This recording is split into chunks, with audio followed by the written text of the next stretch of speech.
Greetings, Augies Worldwide. I'm Dave Kassler, amateur radio call sign KE0OG, here with episode 223 of Ask Dave. Today I'd like to do just a bit of an update because I was not able to have the live stream video last Saturday due to family issues. My 94-year-old father, who is a veteran of the South Pacific World War II era, his health is failing, so I had an opportunity to go see him over the weekend. I don't know how quickly his health will fail. He's hung in there a long time. We'll see if he hangs in there longer. I greatly respect my dad. Not only was he a World War II veteran, he was one of the very earliest pioneers in the United States in the special education movement. And a lot of his ideas have become the law of the land. I have wonderful respect for the man. What I'd like to talk about today is a little overview of some of the upcoming videos. I've got so many videos to do. I put them each on a 3x5 card to estimate how much effort would go into each video and in what order I will do them. The order that I'm going to describe today is not necessarily the order that I will do them, but there's going to be some really interesting videos coming up. One is going to be on a chemical from the Deoxit Corporation that they make some cleaners for electrical contacts and stuff. People who restore old radios swear by their stuff.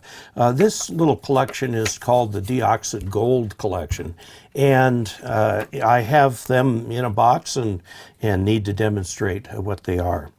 Another one coming up soon will be CyberLink Power Director. That's the video editing software I use.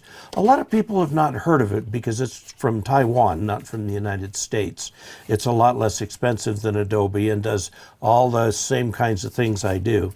If you look in the magazines for the comparisons of the various consumer level video editors, CyberLink Power Director comes out on top. I've been using it for about 10 years now, and for the parts that I use, I'm a power user, although it has completely unexplored capabilities. They just came out with a new version, and they also have a subscription model, and I'll talk more about that in that particular video. Also, I was watching Kevin Loffin's channel, and a recent video of his was about a little Geiger counter that he found. And he showed how to use it and so on. I says, I've got to have one of those. I've always wanted one. And here was one that was quite inexpensive. I asked my wife if she had any old heritage cookware or kitchenware that was made of green glass. And it turns out she did. And just as Kevin had pointed out, those early green glass cookware items were made and colored with a uranium oxide. And so they're radioactive. And I'm going to show you how that works. I don't think I'll be eating off of that one anymore, but the radiation isn't very much, but it's certainly measurable. The next one that I'm going to do is on a microphone set. These are both interview mics, so two people can hold the mics at the same time, and the outputs can go separately to a mixer, or you can use the built-in mixer to go directly into a recorder like I do right here. And I'm looking forward to seeing how those do because they'd be good for someone who is doing a YouTube channel and wants to do interviews. I did a recent video on a interview type mic. I received in the mail, totally without any emails prior, any announcement, anything like that, a Baofeng DM1701. This is a handheld radio. It's a DMR radio. The Baofeng DMR radios are sold through Radioddity, and so I'm going to do that when I can get to it, which I hope will be very soon. Now, something I want to get on very soon, and is really quite a high priority, is this little MFJ Rig Pie. It's the MFJ 1234 Rig Pie. And the idea of the thing is you connect it to your radio, and to the internet, and then you can operate your radio remotely for a very inexpensive little interface device.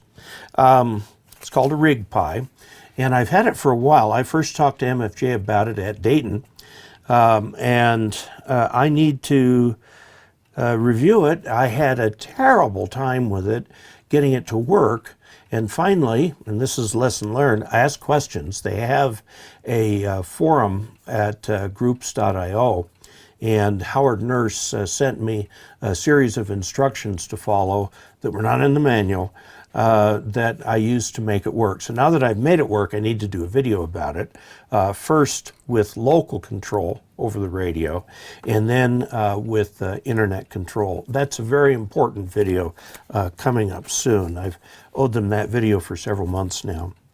On a less important scale here, I've got a little clock that I use. It's my station clock. It's right here. That is GPS discipline, comes from QRP Labs. And it came with a 2-line display. And I've really come to rely on that clock, both for the date and the time, because I can never remember what date it is.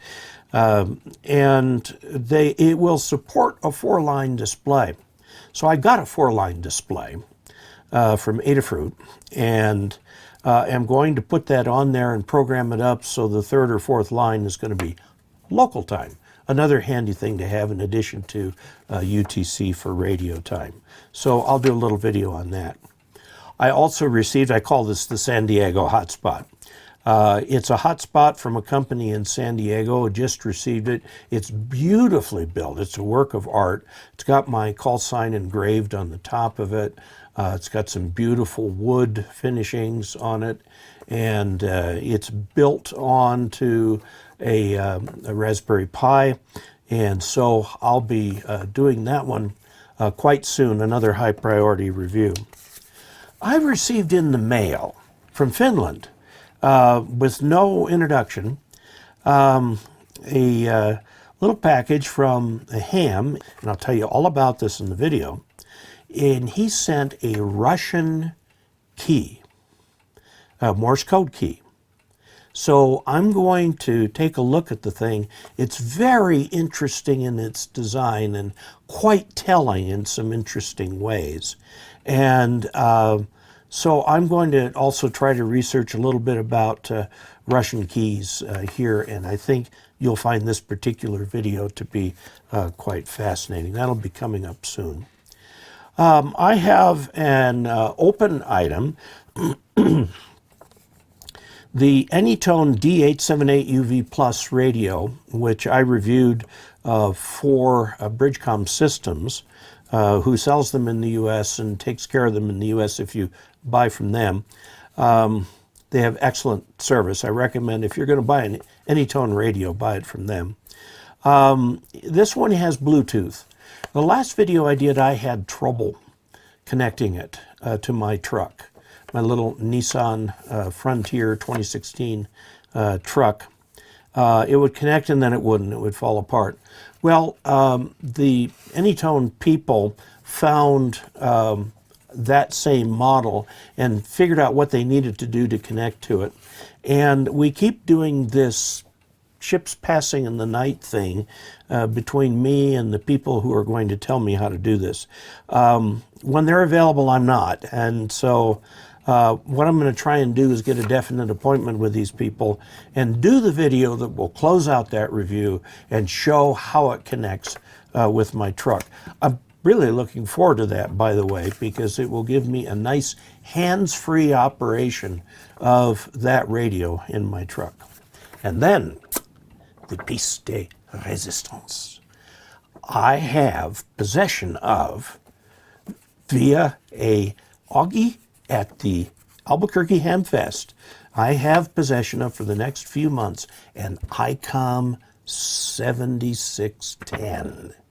The Icom 7610 is not an inexpensive radio by any means. It's in the $3,000 range. It is Icom's new contest radio. It's the 7300, but with all the bells and whistles, dual receivers, all kinds of things that you can do with it. So what I'm going to do is take my wonderful, and I do mean wonderful, Yaesu FTDX 3000. I'm going to take it out and set that in the other room, and then put the Icom 7610 here as my station radio, and use the living daylights out of the thing and get really familiar with it, so I can really give it a good, thorough review. I'm excited about this. I'm really looking forward to this. This will be coming up. I'll do a series of reviews. The first review will be basically a walk around of the radio, looking at all the bells and whistles and things like that. We'll do some feature reviews. We'll do some on-the-air QSOs. We'll do all kinds of things that will really look into this fabulous radio. It's a radio that's more than twice the price of my Yaesu FTDX 3000. I've never had a high-end radio like this in my home, and it's not the same as the super high-end radios, and it's not Icom's top-of-the-line radio, but it and the 7300 are the two radios in the Icom line that are currently software-defined radios from beginning to end. So this should be a very, very interesting time. So that's what I'm looking forward to. Since this is a channel update, let me talk to you a little bit about channel finances. When I get funding from via Augies like you, who are able to do that, please remember everything on my channel is free. You don't have to pay a thing for it. You can watch these on YouTube for free, all of my videos. But if you would like to support the making of those videos, you can do it. There is a tip jar. There is a method through PayPal called a subscription, where which is different from a YouTube subscription. A PayPal subscription is you pay either $5, $10, or $20 a month, you're choosing. The tip jar is a one-time thing. I have Patreon, which again is any amount of money on a recurring time frame.